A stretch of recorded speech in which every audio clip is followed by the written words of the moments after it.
Hello there guys and girls, Infernal Hordes, one and all, welcome to the Infernal Symphony TV YouTube channel. Yes, this is our first proper video today guys, so thank you very much to all who have decided to join us today. This is going to be an incredible video. It's something I've worked on a little bit on and off for a while now, and it's basically going to be my top 10 personal list of what I believe to be underappreciated or basically undervalued progressive metal bands. So I've been a fan of progressive metal for a hell of a long while now. I do actually have the list here in front of me, which took me a while to get to, even though it's only 10 bands. But I'll go into the reasons for that in a few short minutes as to why it took so long and basically why I've picked the bands I've decided to pick. So progressive metal's a bit of a weird genre really, because it's at once been around for a long while, but also for no time at all, because there's obviously a lot of modern bands that are out these days that have really helped innovate and sort of make the genre its own, separate from its influences from the past. And it's really taken its time, but now it's really starting to get some ground and make some waves with all the different sub-genres of it, such as with gent and all the other different kinds of things that it's now evolving into. So really for this video, I'm mostly just going to focus on some of the either just bog standard generic progressive metal bands, or some of the earlier bands from its past or its origins. And it's not so much a top 10 list as in the actual best bands, because I think that's something that you can never really do to any degree of authenticity, because there's so many bands out there. And further to that, it would obviously be coloured by my personal preference as well, because most of these, particularly with the genre as kind of in-depth and as esoteric as progressive metal, is something that you can't really please everybody with. And I didn't want my personal biases to kind of get in the way of the actual topic I wanted to talk about. So this isn't necessarily the greatest progressive bands of all time or the best progressive metal bands. It's more about ones that I feel don't really get the dues they deserve really, and they've either innovated in some sort of way, or they're just generally notable because they're very good musically, or the musicianship's very good, or they just generally do something that's a little bit different to the norm, and they don't really seem to get the credit that they kind of, really should have earned by now.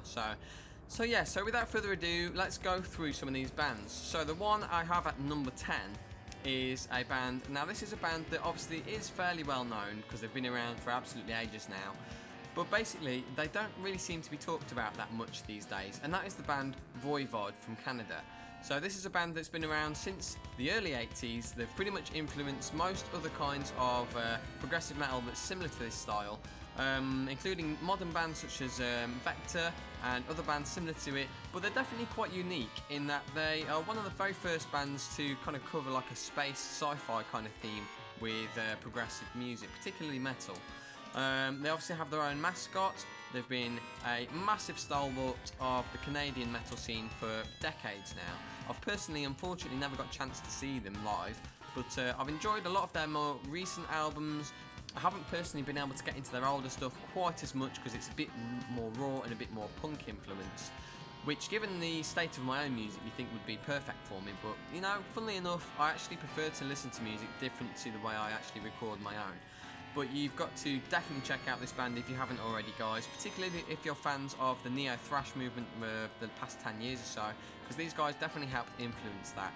They had some fantastic albums such as Dimension Hatros, Killing Technology, and there's all sorts of others as well. They're a very varied band with some more rock influenced albums like K-Tours and The Outer Limits. So whatever your, whatever floats your metal boat, these guys will definitely have something that'll interest you. They're very distinct musicians. Piggy was a fantastic guitarist, and their vocalist Snake is, completely. He's not the most technically proficient singer, but he's definitely one of the most distinctive. So I think you guys will definitely enjoy this band.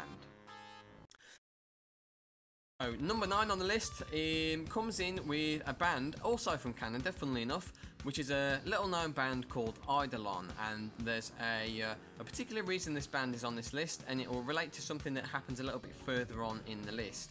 But basically, for those that don't know, Idolon is a progressive / power metal band from Canada, featuring the Drover brothers, which are basically Sean Drover and Glenn Drover.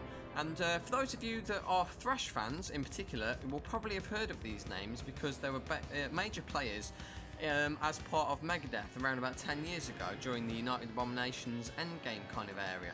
So yeah, those guys are both really cool guys, really great musicians as well. Sometimes Sean gets a little bit of stick for his drumming because it's a bit rote and a bit generic at times. But this particular band is a complete world apart from Megadeth, basically.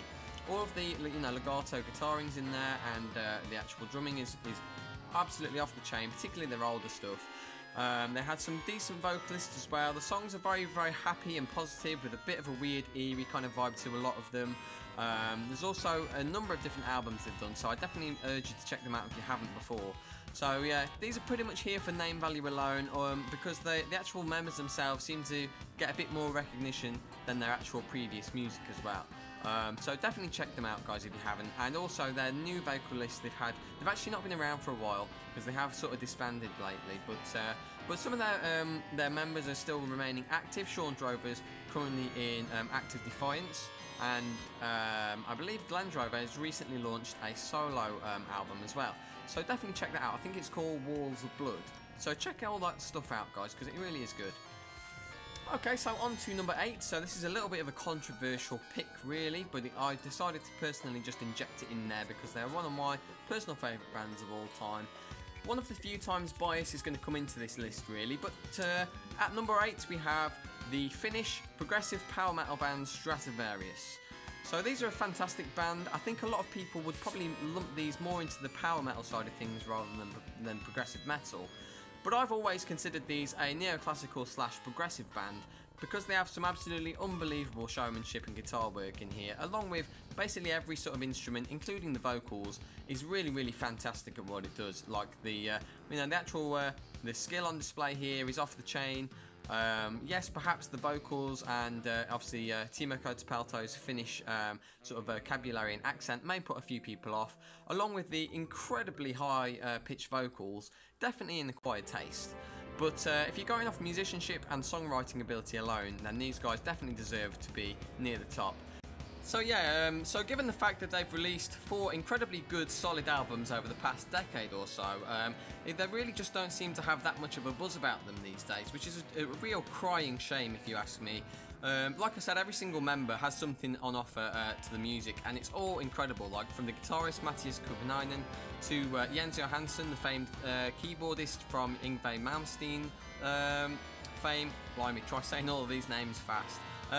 Yeah, they're just a really good solid band, very amazing musicianship, particularly on some of the instrumental tracks such as Stratofortress and plenty of others which I've forgotten the names to.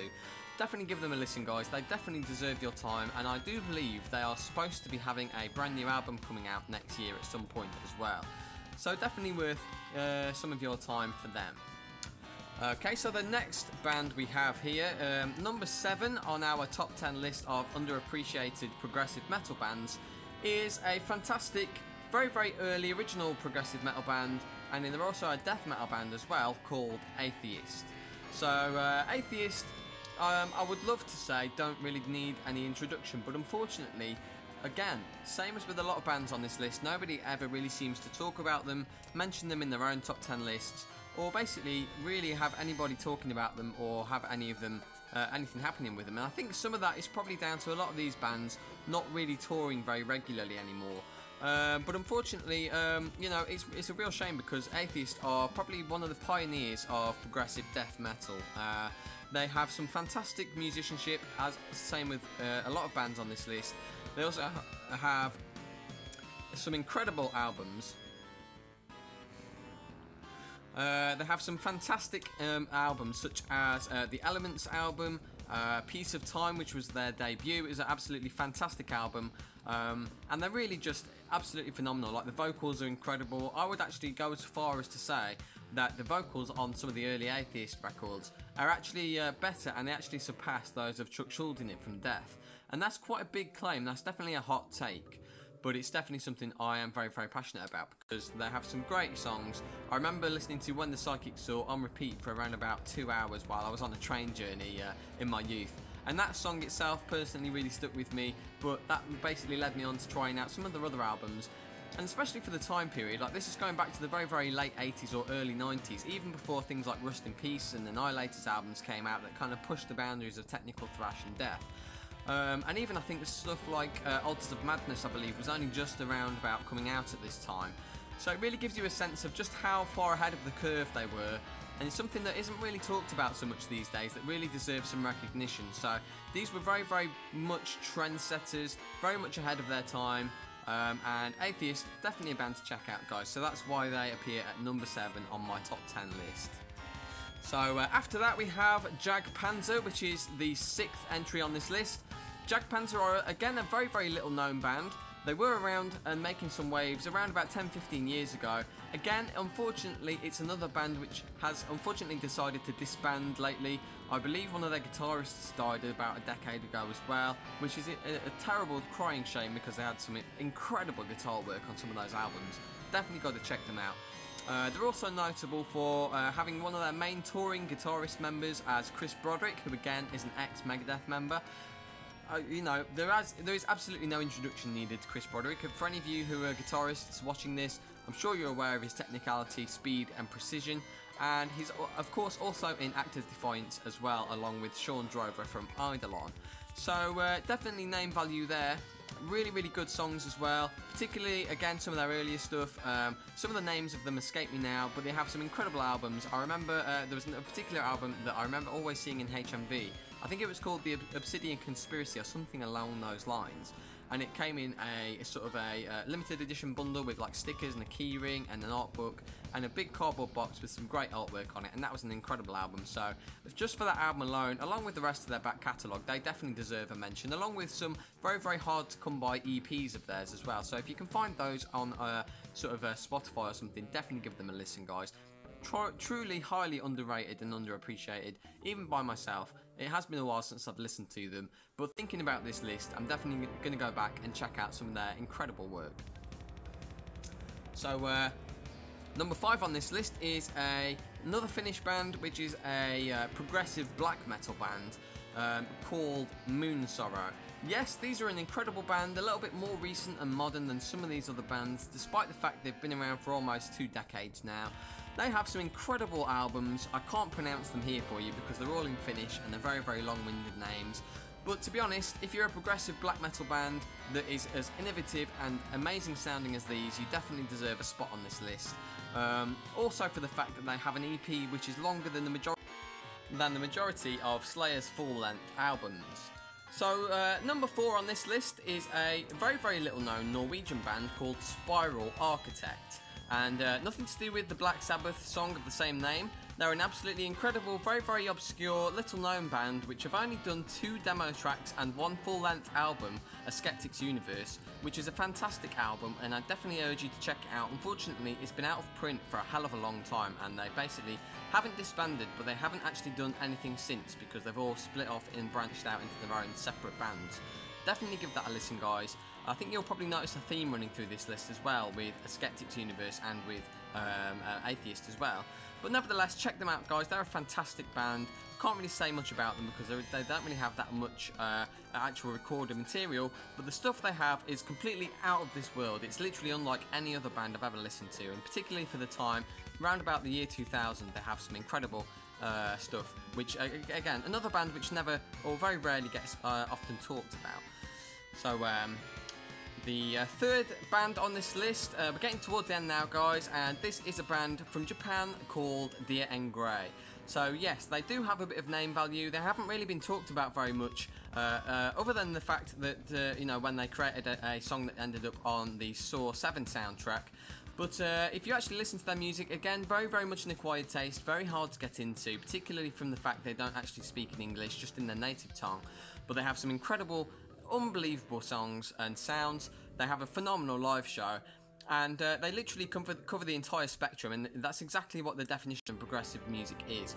Everything from grunge to nu metal to sort of Japanese, you know, aesthetic-based music, to J-pop, K-pop.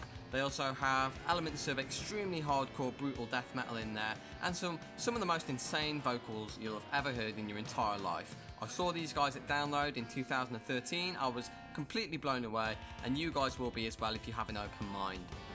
Band number 2 on this list is probably the most little known of band I've actually spoken about during this video, and this is a solo project again from Canada by the name of Pomegranate Tiger. And this is a fantastic project. They have 3 or 4 full-length albums. It's unlike anything you've heard before. Incredible instrumental music with a lot of djenty-based stuff. It's lots of riffs and soloing and incredible complex compositions, which again cover the full spectrum. They're fairly new bands, so they haven't really had all that much sort of, positive media coverage or press, but they have been doing their thing and doing it very, very consistently for a long, long while. So if you're a fan of the more modern style of progressive music, along the lines of things such as Cynic and Animals as Leaders and Between the Buried and Me, you'll definitely find something to enjoy from this band. And that now brings us on to the finale of this video, guys. So my number 1 pick for underappreciated progressive metal bands is, of course, Pagans Mind, one of my favourite bands of all time. Pagans Mind are a fantastic Norwegian band again. You'll probably notice some similarity with all the bands featured here and their origins. But Pagans Mind are an incredible bland. They're far from bland. They basically are combining the elements of Dream Theater, which you know and love, such as the incredible, impeccable, soaring vocals, incredible keyboard work, very much similar along the lines of Stratovarius. They also have an incredible drummer in Steinar Krokmo, sorry, that's the bassist. But basically they have every single area of the band is absolutely incredible. Phenomenal concept albums based on Stargate series. And they have some incredible sci-fi stuff, again interweaving with things such as Nocturnus and of course Voivod, as I mentioned earlier. But if you haven't heard of this band, guys, they're completely off the radar for absolutely everybody, but they have 5 incredible full-length albums and you definitely have to check them out. Some of their songs are some of the most emotional, virtuosic, fantastic music I've ever heard in my entire life, so please definitely check them out. Their vocalist Niels K. Rue was recently on the Norwegian version of The Voice, the TV show, singing Iron Maiden, and he is also part of Idolon as their vocalist these days as well. So for all of those reasons and more, and given the fact that nobody seems to ever recognise or talk about them, Pagans Mind is the number 1 pick on my top 10 list of underappreciated progressive metal bands. So there we are, guys, we've gotten to the end of the list. Hopefully it wasn't too much of a slog, and hopefully this was an enjoyable video. If it was, please leave me a like down below. If you agreed or disagreed with any of the comments or choices on this list, or if there's any honourable mentions that I've missed that you'd like to point out to me, or if you have any honourable mentions that I haven't sort of cared to list or look at for this video, if you've got any other bands that you'd love to add, please give me a comment and tell me what they are, guys, because I'm going to respond to as many comments on this video as possible. So there we have it, guys. Thank you very much for watching. Please give us a like, comment, subscribe and a share, and remember to click the little bell button for the notifications so that you receive any new videos we come out with in the future. I've been Demonic Bishop, this has been Infernal Symphony TV, and hopefully you guys have really enjoyed this video. So thanks, guys. I'm going to listen to some progressive metal right now.